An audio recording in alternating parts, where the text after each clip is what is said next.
All right, 3 blocks down and 2 to go. Let's tackle building block number 4, meat and meat alternates. In this video, you will learn when this building block is required and what items are included in the meat alternate building block.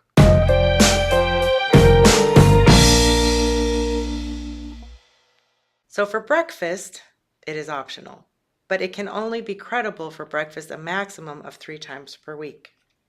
For lunch and supper, this building block is required, and for snack, it is optional.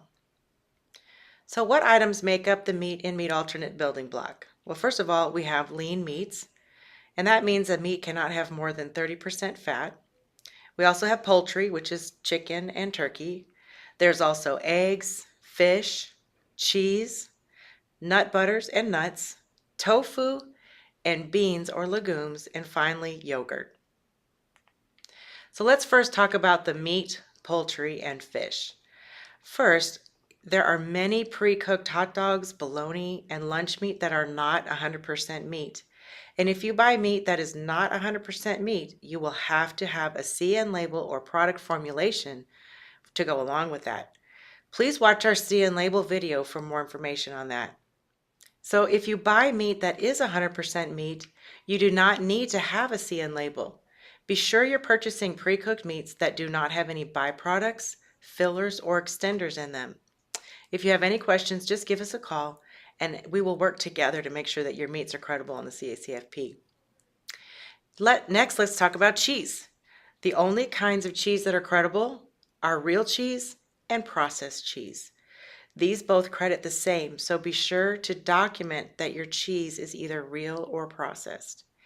Cheeses that are not credible in the CACFP are cheese product, imitation cheese, and cheese spreads. These items will say these exact words on the packaging, so be sure to look for them and don't purchase these items. Eggs are credible as a meat alternate. Just make sure you're using the whole egg.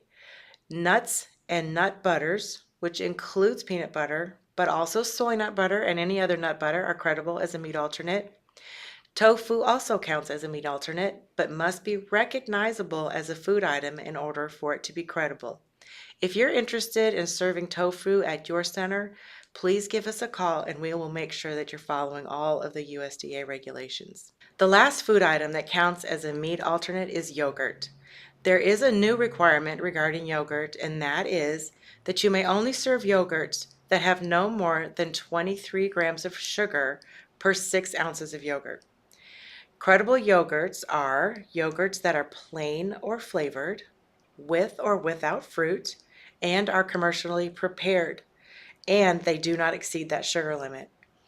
Non-credible yogurts are frozen yogurt, drinkable yogurt, homemade yogurt, yogurt bars, yogurt covered nuts or fruit, and any yogurt that exceeds that sugar limit. Well, that's it for our meat and meat alternate building block. One more to go. See you at our grain building block videos.